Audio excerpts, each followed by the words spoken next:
స్తోత్రం స్తోత్రం స్తోత్రం అని 10 సార్లు చెప్పండి గంభీరంగా.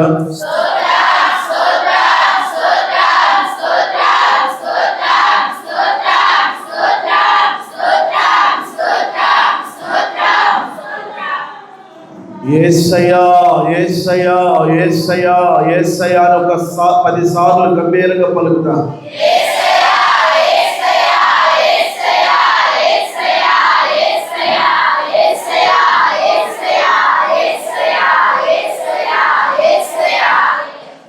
ఆమేన్, హల్లెలూయా. చప్పట్లు కొడుతూ ప్రభు నామాన్ని ఘనపరుద్దాం. గట్టిగా గట్టిగా గట్టిగా మహిమ మహిమ మహిమ మహిమ మహిమ మహిమ యేసువే మహిమ. ఆమేన్ ఆమేన్ ఆమేన్ ఆమేన్. పక్కనున్న వాళ్ళతో చెప్పండి, నజరేయుడైన యేసు నీకు అదృష్టము కలగ చేయునుగాక అని చెప్పండి. మరలా మరలా 2 వైపులో ఉన్న వాళ్ళకి చెప్పండి. ఆమేన్ ఆమేన్. దేవుని బిడ్డలారా, రాత్రంతా మన పడకల్లో ప్రభు తోడుగా ఉండి ఉదయాన్న చురుకైన మెళకునిచ్చి మనందరినీ కూడా ఆయన సముఖములోనికి, ఆయన పాద పద్మాల దగ్గరికి, ఆయన సన్నిధిలోనికి నడిపించి ఆయన సేవించుటకు, ఆరాధించి ఘనపరచుటకు ప్రభు ఇచ్చిన మహద్భాగ్యం కొరకై దేవదేవునికి కృతజ్ఞతాస్తుతులు చెల్లిస్తూ చేరి వచ్చినటువంటి ఆత్మీయులైన మీ అందరికీ సర్వాధికారి అయిన నజరేయుడైన యేసుక్రీస్తు అతి శ్రేష్టమైన నామంలో అందరికీ శుభాభివందనాలు పేరు పేరున తెలియపరుస్తున్నాను. రండి, జీవం కలిగిన దేవుని మాటలు కొద్ది నిమిషాలు ధ్యానం చేద్దాం. మనం గడిచిన దినాలలో ధ్యానించినటువంటి సందేశాన్ని ఒక్కసారి నెమరు వేసుకుందాం. ఏ వాక్యాన్ని ధ్యానం చేశామండి? యేసుక్రీస్తు శరీరధారిగా లోకానికి రావడానికి ప్రధానమైనటువంటి కారణాలలో ఎన్ని చెప్పుకున్నాం? 10 కారణాలు చెప్పుకున్నాం. ఇంకా ఎన్ని ఉన్నాయని చెప్పుకున్నాం? 14 కారణాలు ఉన్నాయి. మొత్తం కలిపి 24 కారణాలు, 24 సంగతులు ఉన్నాయి. స్తోత్రం. మొత్తం కలిసి 24 సంగతులు ఉన్నాయి. ఇంకా బైబిల్ని ఇంకా అక్షరం అక్షరం అక్షరం అక్షరం మక్కి కనుక పరిశీలనగా చూస్తే ఇంకా చాలానే వెలుగులోకి వస్తాయి. కనుక కొన్నిటిని మనం ధ్యానం చేస్తున్నాం, అన్నిటినీ కాదు, కొన్నిటిని. దేవుడు కృపనిచ్చినంత వరకు కూడా ప్రభు యొక్క లేఖనాలు మనము క్షుణ్ణంగా ధ్యానం చేస్తున్నాం. దయచేసి ఆ 10 కారణాల తర్వాత నుండి మనం ధ్యానం చేసుకోబోతున్నాం కనుక ఒక్కసారి రఫ్గా ఆ 10 కారణాలు ఒకసారి గుర్తు చేసుకుందాం. మొదటిది, పాపులను రక్షించుటకు క్రీస్తు యేసు ఈ లోకమునకు వచ్చెను. 2, నశించిన దాన్ని వెదకి రక్షించుటకు మనుష్య కుమారుని లోకానికి వచ్చారు. 3, ధర్మశాస్త్రాన్ని నెరవేర్చుటకు, కొట్టివేయుటకు కాదు, నెరవేర్చుటకే ఈ లోకానికి ప్రభు వచ్చారు. 4, సత్యమును గురించి సాక్ష్యమిచ్చుటకు ఆయన ఈ లోకానికి వచ్చారు. 5, పరిచర్య చేయించుకొనుటకు కాదు గాని పరిచారము చేయుటకే ప్రభు ఈ లోకానికి వచ్చారు. 6, విమోచన క్రయధనముగా వెండి బంగారాలను చెల్లించుటకు కాదు కానీ ఏకంగా తన ప్రాణమునే ఇచ్చుటకు ప్రభు అయిన యేసుక్రీస్తు వారు ఈ లోకానికి వచ్చారు. 7, సాతానుని యొక్క క్రియలు, అపవాది క్రియలు లయపరుచుటకు ఆయన ఈ లోకములోనికి వచ్చారు. 8, లోక పాపములన్నిటినీ మోసుకొని పోవుటకు ప్రభు ఈ లోకానికి గొర్రె పిల్లగా వచ్చారు. 9, మరుగయున్న సమస్తమును మనకు తేటగా తెలియచేయుటకే ప్రభు అయిన యేసయ్య ఈ లోకానికి వచ్చారు. 10, దైవ రాజ్య సువార్తను ప్రకటించుటకు. Praise the lord. కాలము సమీపించి ఉన్నది అని ఆయన హెచ్చరిస్తూ బాప్తిసమిచ్చు యోహాను 2 సంవత్సరాలు చెరలో బందీగా ఉన్నప్పుడు సమయంలో ప్రారంభం కాబడిన యేసు క్రీస్తు ప్రభుల వారి యొక్క సువర్తమానం ఏమనగా దైవరాజ్య సువార్తను ప్రకటిస్తూ ఆయన అన్నారు, దేవుని రాజ్యము సమీపించింది. అందరూ ఒకసారి చెప్పండి, దేవుని రాజ్యము సమీపించింది. దేవుని రాజ్యము సమీపించింది. దేవుని రాజ్యము మీ మధ్యనే ఉంది అని మరో చోట అన్నారు. అలా దేవుని రాజ్యము సమీపించిందంటూ దైవ రాజ్య సువార్తను ఆయన ప్రకటించుటకు ఈ లోకానికి వచ్చారు.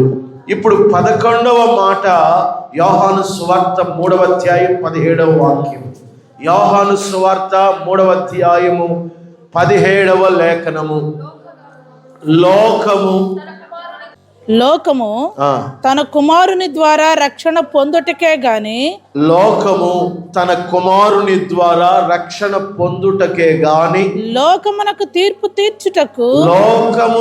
తీర్పు తీర్చుటకు దేవుడు ఆయనను లోకములోనికి పంపలేదు.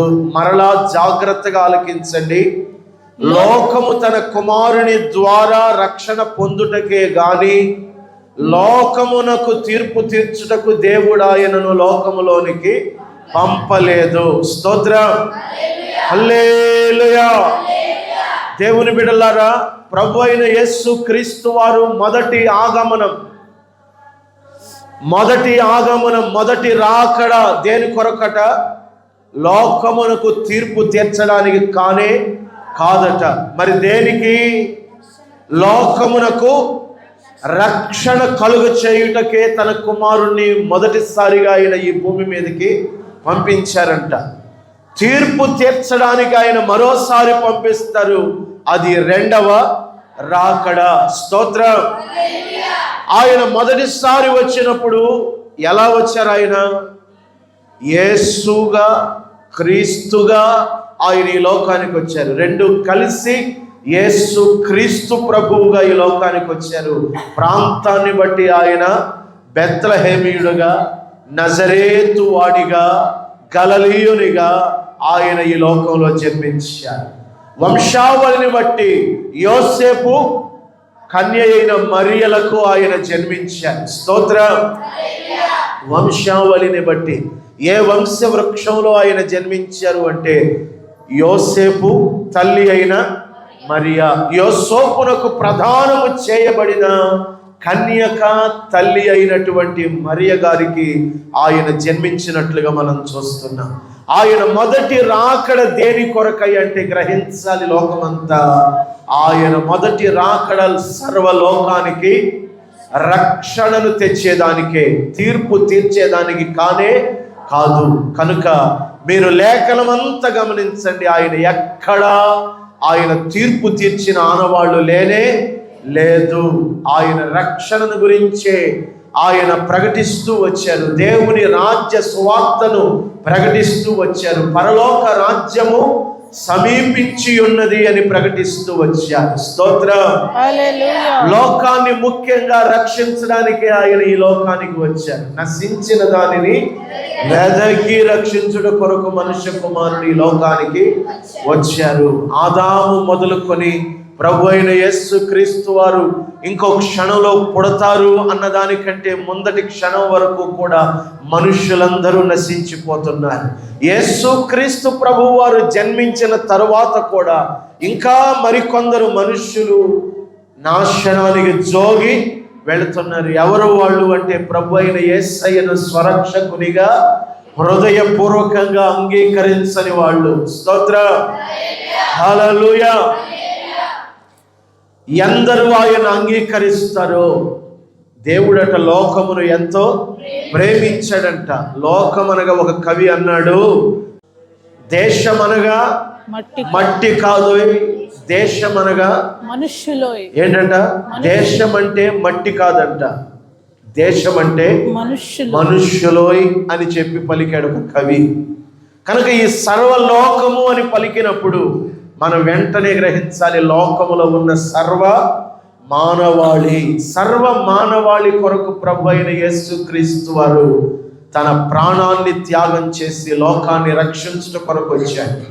నా పాపములు నీ పాపములు, మనందరి పాపములను తుడిచిపెట్టడానికి, మనందరి పాపములు కెంపు వలె ఎర్రనివైనను, మనందరి పాపములు రక్తము వలె ఉన్నను, మనందరి పాపములు ద్రాక్షల వలె ఎర్రనివైనను, ద్రాక్షల రసం వలె ఎర్రనివైనను, మనందరి పాపములు హిమము కంటే తెల్లగా, స్వేదముగా, పాల కంటే నిర్మలముగా మార్చుట కొరకే ఒక తెల్లని కాగితంలాగా డాగైన, ముడతైన, మచ్చైన లేకుండా మనలను పవిత్రులుగా చేయుట కొరకే క్రీస్తు యేసు మనందరి పాపములను క్షమించి మనందరిని రక్షించుటకే ఈ లోకానికి ఆయన వచ్చారే తప్ప ఎవరికి తీర్పు తీర్చడానికి ఆయన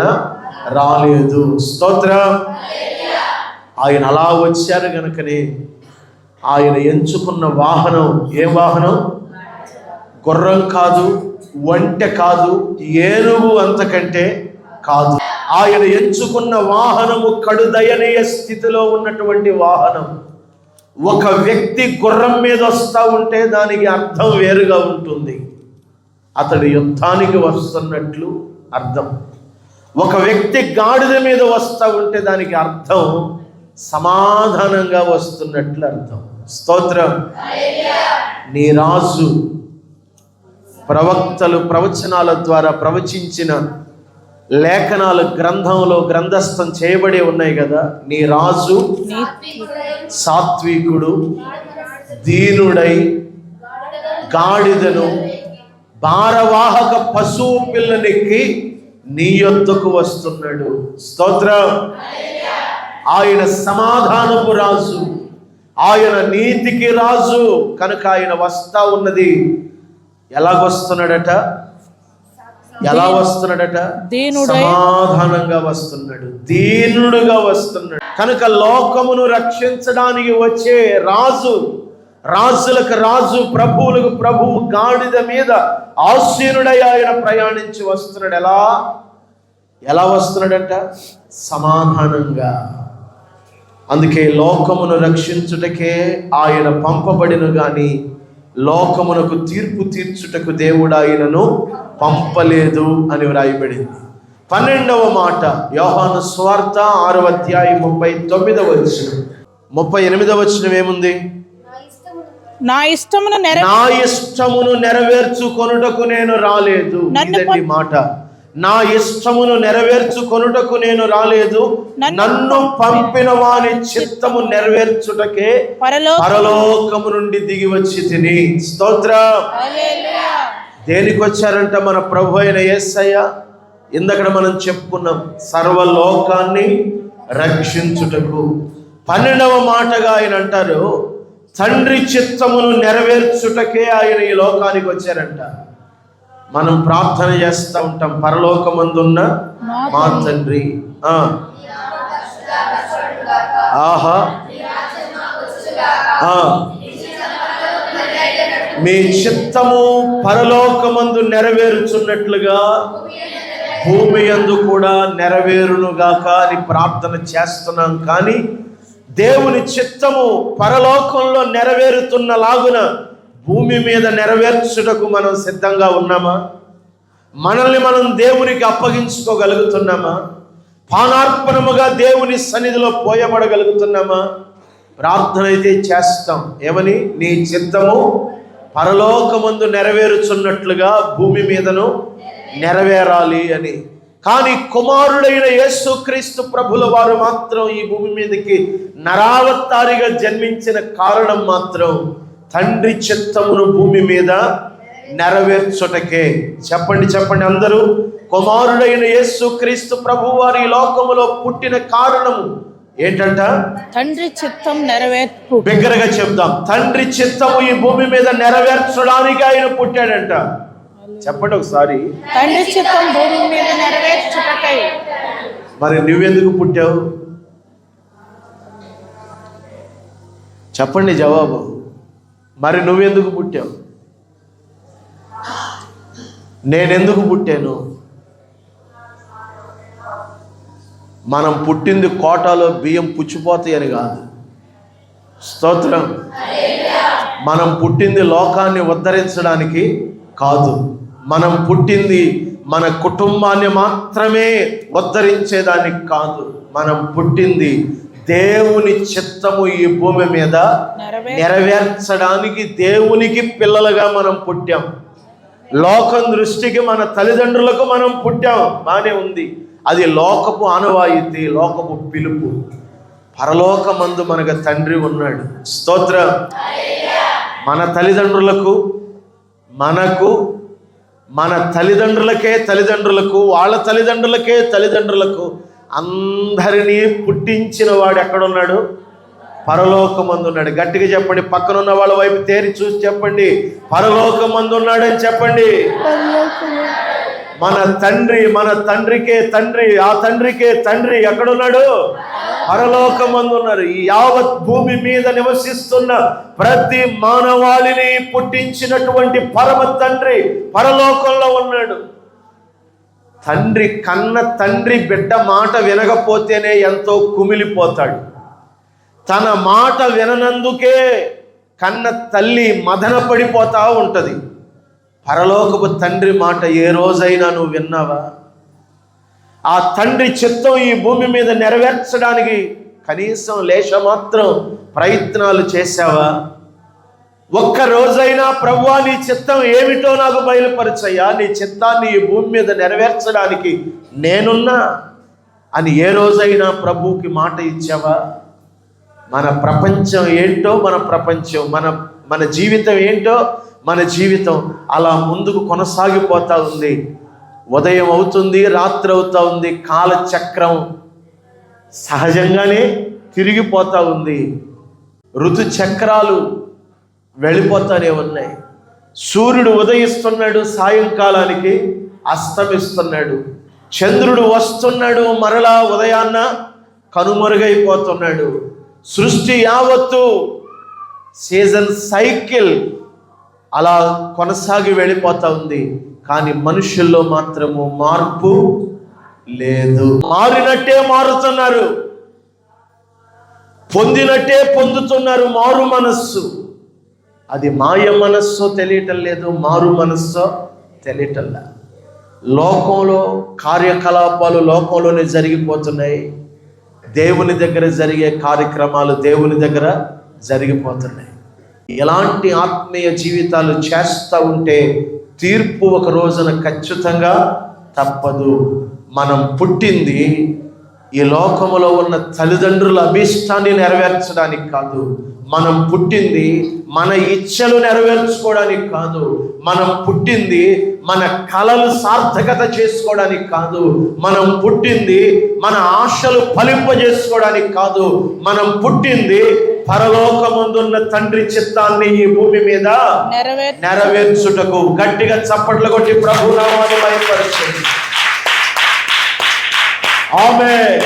పక్కనున్న వాళ్ళతో చెప్పండి, మనం పుట్టింది పరలోకమందున్న తండ్రి చిత్తాన్ని నెరవేర్చుటకేనని చెప్పండి గట్టిగా.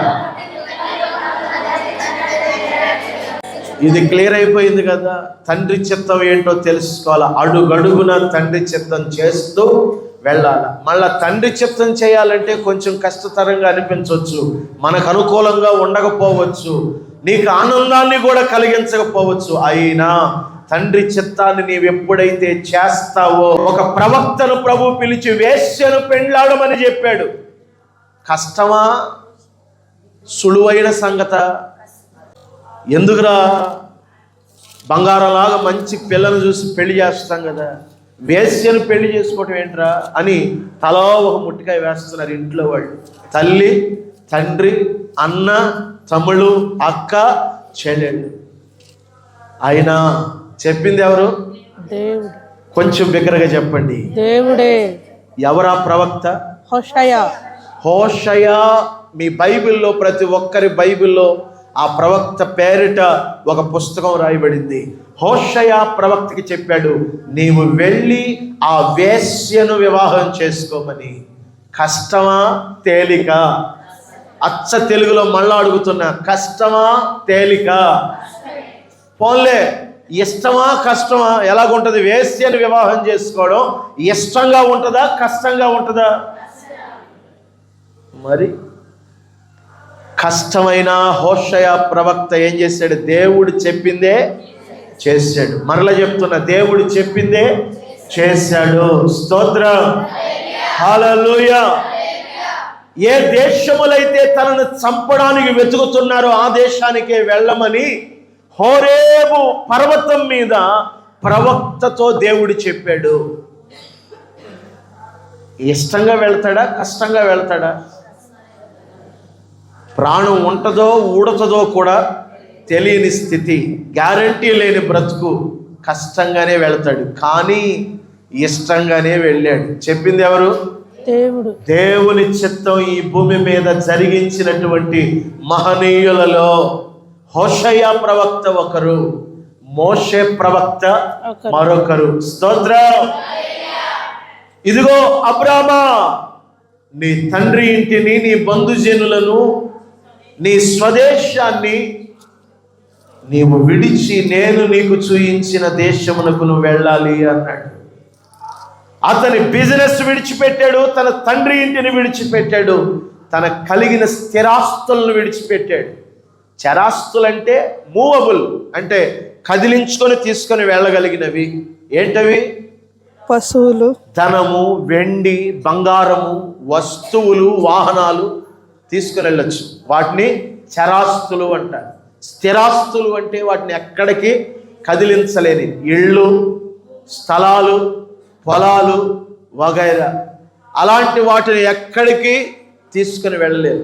వాటన్నిటినీ వదిలి ప్రభు చూపించిన దేశానికి అబ్రాము వెళ్ళిపోయాడు. స్తోత్రం. ఎందుకు? పరలోకమందున్న తండ్రి చిత్తం ఈ భూమి మీద నెరవేర్చుటకు. దేవుని బిడ్డ, వీరంతా దేవుని చిత్తము ఈ భూమి మీద నెరవేర్చిన వారే. ప్రభు అయిన యేసు క్రీస్తు వారు కూడా తనను పంపిన తండ్రి చిత్తము కుమారునిగా ఈ భూమి మీద ఆయన నెరవేర్చుటకే వచ్చారు. నా ఇష్టమును నెరవేర్చుకొనుటకు నేను రాలేదు.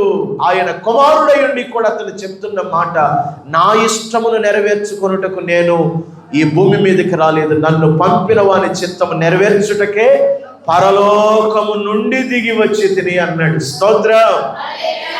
ఆ మాట చిన్న గీత గీసేయండి అక్కడ. పరలోకము నుండి దిగి వచ్చి తిని అనే మాట నిజమైనటువంటి వాస్తవం ఏంటంటే, ఆయన వచ్చింది ఎక్కడి నుంచి? పరలోకము నుండి. మరలా అంటున్నాను, కన్యమరియ గర్భంలోనికి ప్రవేశించింది ఎక్కడి నుంచి? పరలోకం నుంచి. స్తోత్రం, హల్లెలూయా.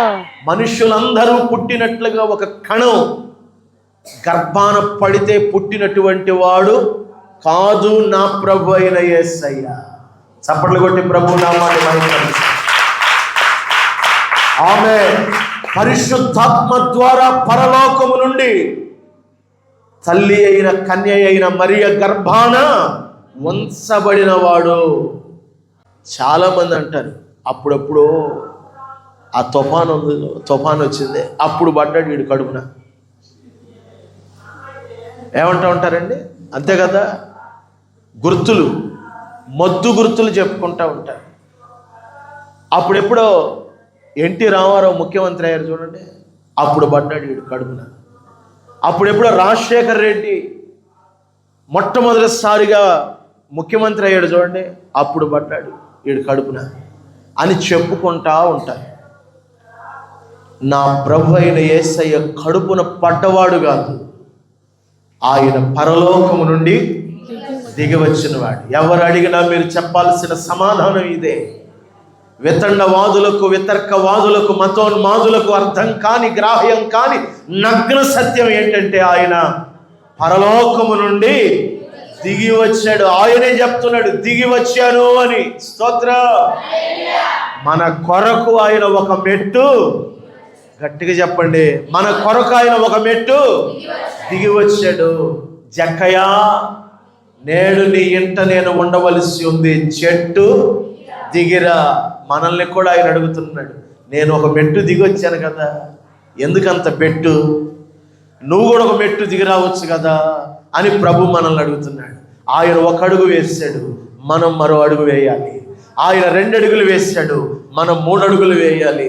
ఆయనే మనల్ని ప్రేమించాడు గనక ఆయన మన కొరకు తండ్రితో సమానునిగా ఉండుట విడిచిపెట్టకూడని భాగ్యమని ఎంచుకొనక రిక్తునిగా చేసుకుని దాసుని స్వరూపాన్ని దాల్చి ఆయన మన కొరకు ఈ లోకానికి దిగి వస్తే ఆయనను పొత్తి గుడ్డలతో చుట్టి పశువుల తొట్టిలో పరుండబెట్టారు. స్తోత్రం, హల్లెలూయా. ఆయనకు కప్పడానికి కంబళి లేదు, ఆయనకు చుట్టడానికి మంచి ఖరీదైన వస్త్రం కూడా లేదు, మెత్తనైన వస్త్రం కూడా లేదు. పొత్తి గుడ్డలతో పొత్తిళ్లలో ఆయనను పరుండబెట్టారు. స్తోత్రము కలుగునుగాక. చుట్టుపక్కలంతా చలి. ఎలాగుంది వాతావరణం? తీవ్రమైన చలి. ఈ చలికే మనం తాళలేకపోతే ఇశ్రాయేలు దేశంలో సరిగ్గా అది భూమధ్య రేఖ కేంద్రం అన్నమాట. అది చలి ఎక్కువగా ఉంటుంది, ఎండ ఎక్కువగా ఉంటుంది. ఖండము ఆసియా ఖండం అయినా ఎక్కువగా ఉష్ణోగ్రతలు, ఎక్కువగా శీతోష్ణ స్థితులు చూపిస్తూ ఉంటుంది. భయంకరమైన చలి, తట్టుకోలేని చలి. ఆ మధ్య మేము వెళ్ళినప్పుడు ఎవ్వడు కూడా అరే బస్సులోంచి దిగిరండ్రా ఇదంతా చూదురుగానంటే గడగడ గడగడ గడగడ గడగడ మన కారం మిల్లుగానే దంపుడు వేస్తూ ఉంటే స్టార్ట్ చేస్తే ఎట్లాగా దడదడలాడుతుందో పై దవళ్ళు కింద దవళ్ళు అలాగ కారం మిల్లు మాదిరిగా ఆడిస్తున్నారు ఒకళ్ళు. దిగండంటే దిగరే, చేత్తో పట్టుకొని లాగినా రారే. కారణం చలికి వణుకొచ్చేస్తూ ఉంది. అతి కష్టం మీద కొంచెం యవనస్తులు మాత్రం దిగి ఆ ప్రాంతాన్ని చూశారు. ఆ ప్రాంతమే బాప్తిసమిచ్చు యోహానును 2 సంవత్సరాలు చెరసాలలో హేరోదు బంధించి ఉంచినటువంటి కోట ప్రాంతం. అది సముద్ర మట్టానికి లోతున అట్టడుగు ప్రాంతంలో ఉంటుంది. అది మృత సముద్రానికి సమీపంగా, కుమ్రాను గుహలకు సమీపంగా ఉండేటటువంటి ప్రాంతం. లేఖనం ఉంది కదా, ఆయన పుట్టించు చలికి ఎవడు నిలవగలడు, ఎవడు తాళగలడు? ఆయన వేడి పుట్టించగలడు, చలి కూడా పుట్టించగలడు. అవసరమైతే మనుషుల్ని పరిగెత్తించగలడు, గజ గజ గజ గజ వణికించనుగలడు. స్తోత్రము కలుగునుగాక. ఒక్కసారిగా 5.2 రెక్టర్ స్కేల్ మీద అలాగ ఊగిందంట. పరుగు జనాలు ఇళ్లల్లో నుంచి తప్పేళాలు, బెందెలు, డేక్ష్యాలు, డబరాలు అన్నీ పడతా ఉంటే, గలగల గలగలా పడతా ఉంటే పరుగు ఎవడకాడు భార్యని, భర్తని, పిల్లల్ని వదిలేసి బతుకుంటే చాలు అన్నట్టుగా, ఎవడు పోతే నాకేంటి, ఎవడు ఉంటే నాకేంటి అనుకున్నారో ఏమో, లబలబా లబలబా ఎవరి కాళ్ళు పరిగెత్తుకుంటా బయటపడ్డారు. నాకు అనిపించింది దేవుడు ఏం చేశాడు, ప్రజలను పరిగెత్తించాడు అనిపించింది. స్తోత్రం కలుగునుగాక. హల్లెలూయా. మన దేశంలో చాలా తక్కువ. అమెరికాలో ఇంచుమించుగా 7 పాయింట్లు వచ్చింది. అక్కడ ఎక్కువ మంది పరిగెత్తారు. స్తోత్రం. అమెరికాను పరిగెత్తించాల్సిందే. ఎందుకంటే అక్కడ ఏమవుతా ఉంది, నిజదేవుణ్ణి విడిచిపెట్టి అసత్యాన్ని వెంబడిస్తున్నారు కనుక ఆయన పరిగెత్తించగలడు. రెండోది ఆయన గజగజ వణికించగలడు. అంతటి సామర్థ్యత మనం ఆరాధిస్తున్న మన ప్రభువులో ఉంది. ఈరోజు నేను, నీవు, మనం క్షేమంగా ఉన్నాము అంటే దానికి అర్థం ఏంటో తెలుసా? ఆయన చల్లగా కూడా మనలను చూడగలడు. స్తోత్ర. ఆయన రెక్కల నీడలో మనలను దాయగలడు. ఆయన కరుణా సంపన్నుడు, ఆయన కృపాశక్తి సంపూర్ణుడు కనుక ఆయన మనల్ని క్షేమంగా కాపాడగలడు. ఎందుకు వచ్చారు ఆయన అంటే తండ్రి చిత్తాన్ని భూమి మీద నెరవేర్చుటకు వచ్చారు. మరో మాట యోహాను 10:10. యోహాను 10:10 త్వరగా చూద్దాం. దొంగతనమును, హత్యను, నాశనమును చేయుటకు వచ్చును గాని మరి దేనికి రాడు. దొంగ ఎవరు? దొర ఎవరు? ఎవరైతే అవ్వ దగ్గరకు వచ్చి ఇది నిజమా అని ప్రభువు లేనప్పుడు, ఆదాము లేనప్పుడు నేరుగా తోటలోకి ప్రవేశించి అవ్వతో మాట్లాడినటువంటి అపవాదే ఎవరు? దొంగ. అబద్ధానికి జనకుడు, దోచుకునేవాడు ఎవడంట? దొంగ. ఏం దోచుకుంటాడు? నీ ఆత్మను దోచుకుంటాడు, నీ శక్తిని దోచుకుంటాడు, నీ సమయాన్ని దోచుకుంటాడు. మందిరానికి వస్తూ ఉంటే ఎవడో దారిలో కనపడతాడు, కాసేపు మాట్లాడతాడు. మొహమాటం కొద్దీ నువ్వు కూడా కాసేపు మాట్లాడాల్సి వస్తుంది. టైం అంతా ఏమవుతుంది? సరే ఇంకా పాటలే కదా పాడేది, వాక్యం టైంకి వెళదాంలే అనుకున్న, వాక్యం స్టార్ట్ అయిపోయింది. కనబడ్డాడు. తప్పనిసరి పరిస్థితుల్లో మొహమాటం కొద్దీ మాట్లాడాల్సి వచ్చింది. 10 నిమిషాలు వాక్యం టైము వాడు తినేసాడు. ఏమైంది? నీ సమయాన్ని సాతానుడు వాడిలో ప్రవేశించి దొంగిలించాడు, దోచుకున్నాడు. స్తోత్రం. నీ సమయాన్ని దోచుకుంటాడు, నీ ధనాన్ని దోచుకుంటాడు, నీ కలిగినటువంటి నీ ఆత్మీయ జీవితాన్ని, పరిశుద్ధతను దోచుకుంటాడు, నీలో ఉన్న విశ్వాసాన్ని దోచుకుంటాడు, నీ భక్తిని దోచుకుంటాడు. వాడు ఎవడంట? దొంగ. దేవుడు నీకు ఇచ్చే ఆశీర్వాదాలను కూడా నువ్వు పొందుకోకుండా ఏం చేస్తాడు? దోచుకుంటాడు. స్తోత్రం. నువ్వు అందరు ఇస్తున్నారు కదా, అంతమందిలో నేను ఇవ్వకపోతే ఏమైంది అంటే, నువ్వు ఇవ్వకపోతే ఏమవుద్ది? దేవుని ఆశీర్వాదాలు నీకు రావు. స్తోత్రం. ఆ తలంపు, ఆ మనస్సు పెట్టినటువంటి సాతానుడు నీ దగ్గర నుంచి దోచేసుకున్నాడు. ఏం దోచుకున్నాడు? డబ్బు కాదు, నీకు చెందవలసిన ఆశీర్వాదాలు నీకు చెందకుండా, ఇచ్చే మనస్సు నీలో లేకుండా చేసి, నీ మనస్సును విరిచివేసి దోచేసుకున్నాడు. ఆ పరలోకపు ఆశీర్వాదాలు నీ దగ్గర నుండి దోచేసుకున్నాడు. స్తోత్రం. హల్లెలూయా. నా దేవుని బిడ్డలారా, కనుక వాడు దొంగయు దోచుకునేవాడు కనుక, దొంగ దేనికి వస్తాడు? హత్యను, నాశనమును. కనుక లోకంలోనికి అపవాది ఎందుకు సంచరిస్తున్నాడు అంటే, నిన్ను దోచుకోవడానికి, నీ పరిశుద్ధతను దోచుకోవడానికి, నీ భక్తిని దోచుకోవడానికి, నీ విశ్వాసాన్ని, నీ నిరీక్షణను దోచుకోవడానికి. దొంగ హత్యను, నాశనమును చేయుటకు వచ్చును కానీ మరి దేనికి రాడు. అయితే దొర ఒక ఆయన 2024 సంవత్సరాల కిందట ఈ భూమి మీదకి వచ్చారు. ఆయనే మన ద్వారా. స్తోత్రం. పొరపాటును తెల్లదొర అనుకునేది. తెల్లదొరలు కాదండి, మన పరలోకపు ద్వారా ఆయన ఈ లోకానికి వచ్చారు. ఆయన ఎందుకు వచ్చారంట? గొర్రెలకు జీవము కలుగుటకును. మరలా అంటున్నాడు, అది అంటే ఆ జీవము సమృద్ధిగా కలుగుటకును నేను వచ్చితనని మీతో నిశ్చయముగా చెప్పుచున్నాను. అంటే గొర్రెలు అనగా మనమే, ప్రభు అయిన యేసయ్యను వెంబడిస్తున్న మనమే. ఆయన మనకు మంచి కాపరి, ప్రధాన కాపరి, ఆత్మల కాపరి. ఆయన మన కొరకు ఏం చేశాడండి? ప్రాణం పెట్టిన కాపరి. కనుక ఆయన వెంబడిస్తున్న మనమే ఆయన మేపు గొర్రెలము అంటున్నాడు కదా భక్తుడు. నీవు మా కాపరివి, మేము నీవు మేపు గొర్రెలము. స్తోత్రం. గొర్రెల కొరకు ఏమి సిద్ధపరిచాడు? నిత్య జీవము. అది సమృద్ధిగా కలుగుటకు దాచి ఉంచాడంట. స్తోత్రం చెప్పండి ఒకసారి. హల్లెలూయా. అంటే మనందరికీ నిత్య జీవము కలిగించడానికి యేసయ్య ఈ లోకానికి వచ్చారు.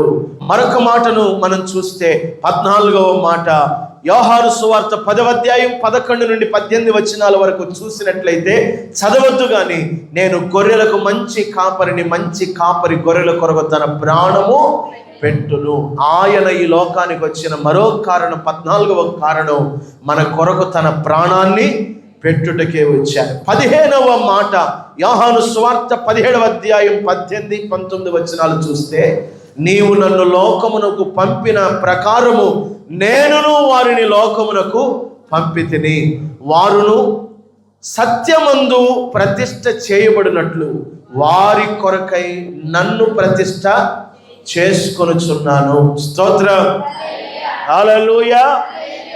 ఎందుకు ఆయన ఈ లోకానికి వచ్చారు అంటే, మనల్ని ప్రతిష్ఠ చేయడానికి, తన పిల్లలుగా ప్రతిష్ఠ చేయడానికి, తన సేవకులుగా ప్రతిష్ఠ చేయడానికి, తనకు యాజకులుగా ప్రతిష్ఠ చేయడానికి, తన ప్రవక్తలుగా ప్రతిష్ఠ చేయడానికి, తన అపోస్తలులుగా ప్రతిష్ఠ చేయడానికి ఆయన ఈ లోకానికి వచ్చారు. స్తోత్రం, హల్లెలూయా, హల్లెలూయా. హల్లెలూయా. అందుకే శిష్యులను సత్యమందు ప్రతిష్ఠ చేయుటకు ప్రభు అయిన యేసయ్య ఈ లోకానికి వచ్చారు. 16వ మాట లూకా 12:49.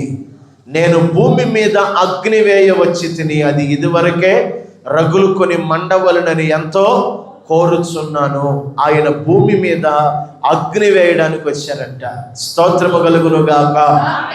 అపోస్తల కార్యాలు 2వ అధ్యాయములో మనం పెంతుకొస్తు పండగ దినాన వేయబడినటువంటి అగ్ని మనం గమనిస్తే అగ్ని జ్వాలల వంటి జ్వాలలు వారిలో ఒక్కొక్కరి మీద వాలగా వారు ఒక్కొక్కరు అన్య భాషలతో మాట్లాడసాగిరి.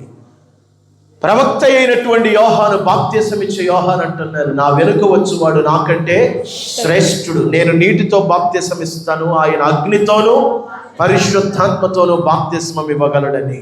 కనుక ఆయన అగ్నితో బాప్తిస్మం ఇవ్వగలిగిన సమర్థుడు. ఆయన భూమి మీద అగ్ని వేయడానికే వచ్చారంట. హల్లెలూయా. 17వ మాట హెబ్రీయులకు రాసిన పత్రిక 2వ అధ్యాయం 14-15 వచనాల్లో, కాబట్టి ఆ పిల్లలు రక్త మాంసములు గలవారైనందున ఆ ప్రకారమే మరణము యొక్క బలము గలవారిని, అనగా అపవాదిని మరణము ద్వారా నశింపచేయుటకు, జీవితకాలమంతయు మరణ భయము చేత దాస్యమునకు లోబడిన వారిని విడిపించుటకును ఆయన కూడా రక్త మాంసములలో పాలువాడై ఈ భూమి మీదకి దిగి వచ్చాడంట. ఎందుకు ఆయన వచ్చారు అంటే సాతానును మరణము ద్వారా నశింపచేయుటకు. స్తోత్రం, హల్లెలూయా. అపవాదిని మరణము ద్వారా నశింపచేయుటకే ఆయన ఈ భూమి మీదకి వచ్చారంట. ఎన్ని కారణాలు అయిపోయినాయి? 17 కారణాలు అయినాయి. 18వ కారణం గలతీయులకు రాసిన పత్రిక 4వ అధ్యాయం 4వ వచనం. ధర్మశాస్త్రమును గురించి అక్కడ రాసి ఉంటుంది. అయితే కాలము పరిపూర్ణమైనప్పుడు దేవుడు తన కుమారుని పంపెను, ఆయన స్త్రీ యందు పుట్టి మనము దత్తపుత్రులము కావాలనని ధర్మశాస్త్రమునకు లోబడి ఉన్న వారిని విమోచించుటకై ధర్మశాస్త్రమునకు లోబడిన వాడాయను. ఈ లోకంలో ధర్మశాస్త్రానికి కట్టుబడినటువంటి లోబడినటువంటి వారమైన మనల్ని, ధర్మశాస్త్రమునకు బందీలుగా ఉన్నటువంటి మనల్ని విడిపించుటకు ఆయన ఈ లోకానికి వచ్చారు. ఎవరు ధర్మశాస్త్రానికి కట్టుబడ్డారు అంటే యూదులు, ఇశ్రాయేలీయులు. అటు వారిని ఇటు అన్యులమైన మనల్ని ఇద్దరిని విడిపించుటకే యేసయ్య ఈ భూమి మీదకి నరావతారిగా వచ్చారు. స్తోత్రం, హల్లెలూయా.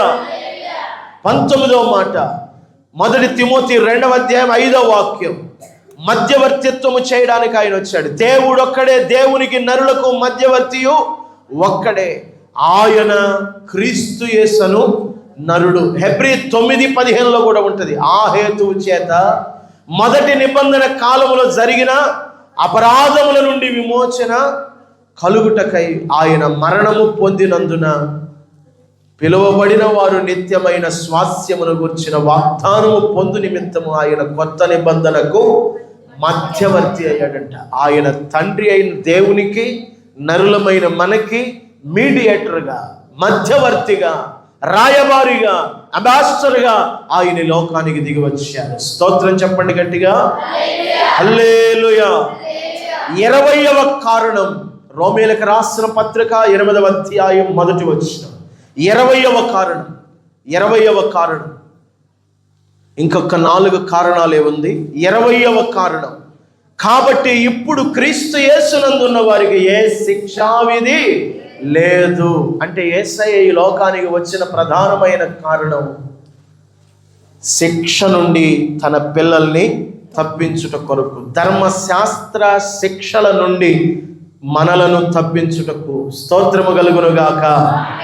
21వ కారణం రోమీయులకు రాసినటువంటి పత్రిక 8వ అధ్యాయం 3-4 వచనాలు. శరీరమును అనుసరింపక ఆత్మను అనుసరించియే నడుచుకొను మన యందు ధర్మశాస్త్ర సంబంధమైన నీతి విధి నెరవేర్చబడవలనని పాప పరిహారము నిమిత్తము దేవుడు తన సొంత కుమారుని పాప శరీరాకారముతో పంపి ఆయన శరీరమందు పాపమునకు శిక్ష విధించెను. ఆకారమునకు మనుష్యుని ఆకారములో పంపాడంట. పాప శరీరాకారములో పంపి మనందరూ పొందవలసిన శిక్ష ఆయన శరీరమందు ఆయన విధించాడంట. స్తోత్రం. ఎందుకు యేసయ్య ఈ లోకములకు జన్మించారు అంటే మన శిక్షను ఆయన భరించుటకు, ధర్మశాస్త్ర సంబంధమైన నీతి విధి ఈ భూమి మీద నెరవేర్చుటకు ఆయన ఈ లోకములో పుట్టారు. 22వ కారణం, మొదటి కొరింథీ 15:20-22, 45, 49 వచనాలు ఇవే కనబడుతున్నాయి. ఆదాము మనుషులందరికీ పంచిపెట్టాడు, ఫలహారం పంచిపెట్టినట్టుగా ప్రసాదం లాగా. ఏంటది? దోషాన్ని, ఆదాము యొక్క దోషమంతటిని తీసివేయుటకే ప్రభువైన యేసయ్య ఈ లోకములోనికి నరావతారిగా జన్మించారు. చివరి 2 విషయాలు. 23వ మాట యోహాను 14:3, మరలా వచ్చి ఆయన అంటున్నాడు, నేను వెళ్ళి మీకు స్థలము సిద్ధపరిచిన ఎడల నేనుండు స్థలములో మీరుండులాగున మరలా వచ్చి నా యొద్ద నుండుటకు మిమ్మును తీసుకొని పోదురు. ఆయన మరల వస్తాడంట. ఎన్నోసారి? రెండోసారి. అదే 2వ రాకడ. ఆయన మరలా 2వసారి వచ్చి మనలను ఆయనతో ఉండుటకు తీసుకుని వెళ్తారట. అందుకొరకే ఆయన మొదటిసారి ఈ లోకంలోకి జన్మించారు. ఆయన వచ్చి మనకు ఈ రాజ్య సువార్తను ప్రకటించి ఆయన వెళ్ళుటకు ప్రధానమైన కారణం ఏంటంటే ఆయన ఉండే స్థలములో మనముండులాగా మనకు స్థలము సిద్ధపరచడానికి ఆయన వెళ్ళారు. అందుకొరకే మొదటిసారి ఆయన వచ్చారు. స్తోత్రం. హల్లెలూయా. చివరి ఆఖరి మాట 24వ మాట, మొదటి కొరింథీ 15:3-4 వచనాలు. నాకీయబడిన ఉపదేశమును మొదట మీకు అప్పగించితిని, అదేమనగా లేఖనముల ప్రకారము క్రీస్తు మన పాపముల నిమిత్తము మృతి పొందెను, సమాధి చేయబడిన లేఖనం ప్రకారం 3వ దినమున లేపబడిను. లేఖనము ప్రకారము, లేఖనములు నెరవేర్చుటకు, ప్రవక్తల ప్రవచనములను నెరవేర్చుటకు ప్రభువు పరలోకము నుండి ఈ లోకానికి పంపబడ్డారు. స్తోత్రం. హల్లెలూయా. ప్రవచనాలు నెరవేర్చుటకు, ప్రవక్తలు మాట్లాడిన ప్రవచనాలు నెరవేర్చుటకు, లేఖనములు నెరవేర్చుటకు ఆయన ఈ లోకానికి వచ్చారు. కనుక 24 కారణాలు మనం చూసాం. మొన్న 10 కారణాలు చూసాం. ఈవేళ 14 కారణాలు చూసాం. యేసుక్రీస్తు ప్రభువు వారు ఈ భూమి మీదకి నరావతారిగా దిగి రావడానికి ప్రధానమైన కారణాలు 24. ఇంకా బైబిల్ చదివితే ఇంకా ఎన్నెన్నో కారణాలు మనకు దొరుకుతాయి. కనుక ప్రభు అయిన యేసయ్య మనల్ని ప్రేమించారు కనుకనే ఈ లోకానికి నరావతారిగా వచ్చారు. ఎందరు క్రీస్తును స్వరక్షకునిగా అంగీకరిస్తారో వారు నరకము నుండి తప్పించబడతారు, అగ్ని ఆరని పురుగు చావని లోపం నుంచి తప్పించబడతారు, ఆ భయంకరమైనటువంటి నిత్య నరకాగ్ని నుంచి తప్పించబడతారు. కనుక విశ్వసించిన వారు ధన్యులు, విశ్వసించని వారు ఇక మీదటైనా విశ్వసించాలని ప్రభు పేరిట హెచ్చరిస్తూ నా మాటలు ముగిస్తున్నాను. అట్టి జ్ఞానము, అట్టి కనువిప్పు, అట్టి వివేకము, అట్టి ఆత్మ ప్రేరేపణ పరిశుద్ధాత్మ దేవుడు అందరికీ కలగచేయునుగాక.